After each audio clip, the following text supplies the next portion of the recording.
har vi de 3 rågeunger. Og det er første gang, de er ude af kassen og går rundt og kigger. Jeg tror, det er sådan lidt trip-trap-træsko. Jeg tror, den her, det er den mindste af dem. Og den vil ikke rigtig spise. Den virker lidt afkræftet. Jeg er lidt bange for, at den måske ikke klarer den. Og så er jeg ham her. Han kan godt spise.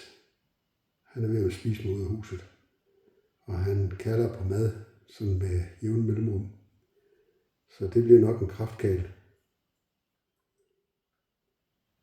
Og så har vi ham herovre.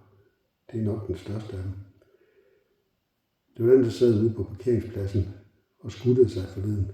Og som egentlig hoppede hen over hele parkeringspladsen, som jeg måtte jagte hele vejen rundt for at få ham indfanget. Det er formentlig den største af dem. Og det er også den første, som har mod på at gå lidt rundt. De andre, de bliver siddende der, hvor jeg satte dem. Så de er nok mest vant til at være i reden.